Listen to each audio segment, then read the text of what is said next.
হে everyone, good morning. সকাল সকাল আমার ঘরের জানলাটা খুললেই কিন্তু এরকম একটা সুন্দর মনোরম দৃশ্য দেখা যায়।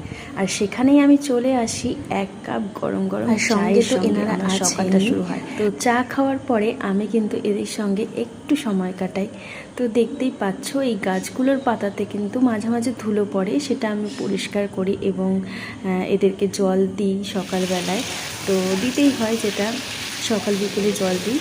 তো তারপর দেখো আমি চলে এসেছি একদম পরিপাটি করে রান্না করতে, যেহেতু ছেলে স্কুলে যাবে।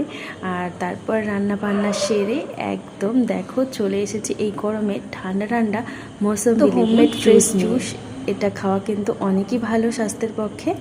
আর এই জুসটাকে একটু চটপাটা বানানোর জন্য একটু বিট লবণ আর চিনি মিশিয়ে এটাকে তৈরি করেছি, খেতে কিন্তু অসাধারণ হয়। যাই হোক, তারপর দেখো আমার এখানে গাছে কিন্তু ছোট্ট ছোট্ট চারা বেরিয়েছে, যেটা দেখে আমি ভীষণ খুশি হয়ে গেছি। তো আমার ছোট্ট মিনি ব্লগটা তোমাদের কীরকম লাগলো? টাটা।